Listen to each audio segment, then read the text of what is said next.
തീയാളാ തീയല്ല തീപ്പൊരി ലാലേട്ട തീപ്പൊരി.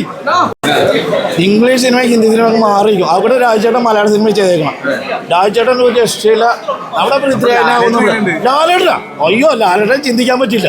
എന്റെ പൊന്നോ ലാലേട്ടൻ ആ താടിയൊക്കെ ചെന്ന് സീനെന്ന് പറഞ്ഞല്ലേ തീയാളാ തീയല്ല തീപ്പൊരി ലാലേട്ട തീപ്പൊരി. ഒന്നും പറയാൻ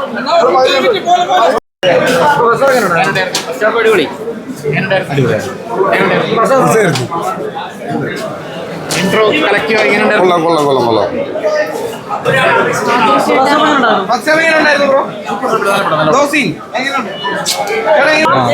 നമുക്ക് ബോറടിക്കില്ല. നല്ല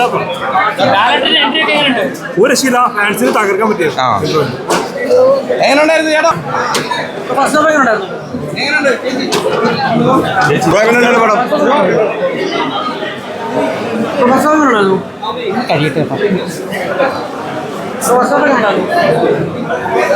അനുഗ്രഹം കിട്ടിയിട്ടുണ്ട് ലാലേട്ടന് കേട്ടോ. മമ്മൂട്ടിയുടെ ഭയങ്കര അനുഗ്രഹം കിട്ടിയിട്ടുണ്ട്. കാരണം മമ്മൂട്ടിക്ക് വേണ്ടി ഏറ്റവും കൂടുതൽ പ്രാർത്ഥിക്കാൻ ശബരിമലയിൽ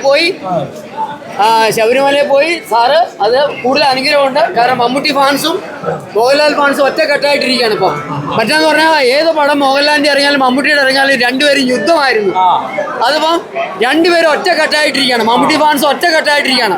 കാരണം മമ്മൂട്ടി സാറിന് വേണ്ടിയിട്ട് ലാൽ സാറ് ശബരിമല പോയി നന്നായിട്ട് പ്രെയർ നടത്തി. എന്തോ ഒരു ചെറിയ ഒരു വിഷമാണെന്ന് പറയുന്നത് കേട്ടു.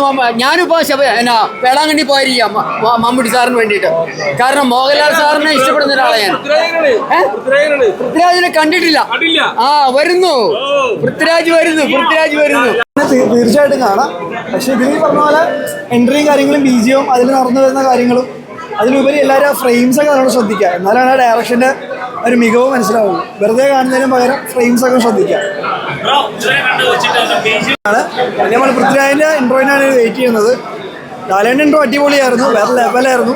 പക്കയായിട്ട് വന്നിട്ടുണ്ട്. നല്ല ബീജിയോ ഡ്രസ്സിങ് ആണെങ്കിലും സ്പെക്സ് ആണെങ്കിലും എല്ലാം നല്ല അടിപൊളിയായിട്ടുണ്ട്.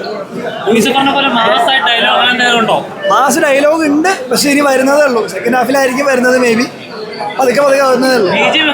ബീജൊക്കെ അടിപൊളി, സുഖമായിട്ട് ഉറപ്പായിട്ടും കുലുങ്ങിയിരിക്കും.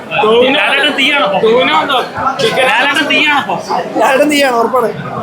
രാമദാസ് അങ്ങനെ എത്ര പിന്നെ ഉറപ്പായിട്ടും നന്നായി സൂപ്പറായിട്ടുണ്ട്. ഇൻട്രോക്കെ ഉണ്ടായിരുന്നു. നല്ല ഇതായിരുന്നു.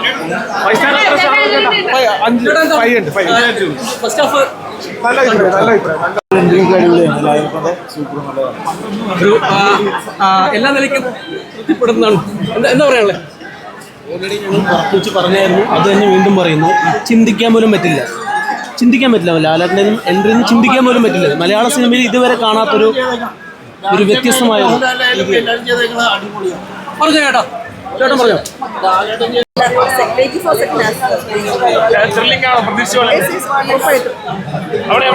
അതെ, ഇങ്ങനെ ഓരോന്നും നമുക്ക് കാറി കൂവിയിട്ട് പിന്നെ ബാക്കി ഡയലോഗ് കേൾക്കണമല്ലോ എന്ന് ഓർത്താൽ മിണ്ടായിരിക്കണം പലപ്പോഴും. എക്സൈറ്റ്മെന്റ് കാരണം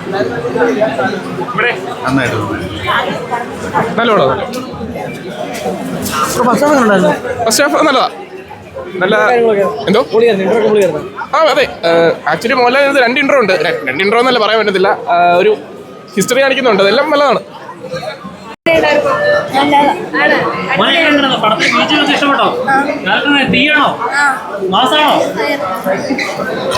നാണം പറഞ്ഞു. നല്ലായിരുന്നു. ഫസ്റ്റ് ഹാഫ് നന്നായിട്ടുണ്ട്. അടിപൊളിയായിരുന്നു. 3-4 ഹെലികോപ്റ്ററൊക്കെ ആയിട്ട് സൂപ്പറായിരുന്നു. സെക്കൻഡ് ഹാഫ് കൂടി കണ്ടിട്ട് കറക്റ്റായിട്ട് പറയാം. ഫസ്റ്റ് ഹാഫ് നല്ലായിരുന്നു. നല്ല ഫ്രഷ്നെസ് ഉണ്ട്. എല്ലാം നല്ലായിരുന്നു. എല്ലാവരും വന്നിട്ടില്ല. ഇനി കുറേ ആൾക്കാർ വരാനുണ്ട്. സസ്പെൻസ് ഒന്നും ആയിട്ടില്ല. ഓക്കെ പോട്ടെ. സെക്കൻഡ് ഹാഫ് തുടങ്ങി. Thank you. ഞാൻ നിരാശവാദിയാണല്ലോ. എനിക്ക് ടിക്കറ്റ് കിട്ടിയില്ല. 6 മണിയുടെ 9:30 കയറാൻ വേണ്ടി നിൽക്കുവാണ്. എവിടുന്ന് വന്നേ? ബോംബെന്ന് വന്നതാണ്. ഇത്ര ദൂരം FTFs കാണാനായിട്ട് വന്ന? പഴത്തിന് വേണ്ടി മാത്രമായിട്ട് വന്നായിരുന്നു. പക്ഷെ ഇന്നലെ തൊട്ട് നോക്കിയിട്ട് FDFS കിട്ടിയില്ല. പക്ഷെ 9:30 ആദ്യത്തെ ഷോ ബോംബെന്ന് തന്നെ ബുക്ക് ചെയ്തോണ്ട് ഫസ്റ്റ് ഡേ ഓപ്പൺ ചെയ്തോണ്ട് അത് ഫ്രണ്ട് റോ കിട്ടിയിട്ടുണ്ട്.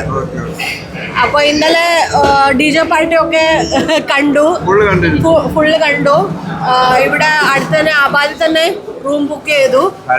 അപ്പോൾ ആബാദിൽ നിന്ന് DJ പാർട്ടിയൊക്കെ അറ്റൻഡ് ചെയ്തു. പക്ഷെ 6 മണിയായപ്പോൾ വന്നപ്പം ടിക്കറ്റിൻ്റെ ഒരു ചാൻസും ഇല്ലായിരുന്നു. പക്ഷെ എന്തായാലും 9:30 കയറാമെന്ന് വിചാരിക്കുന്നു. Thank you.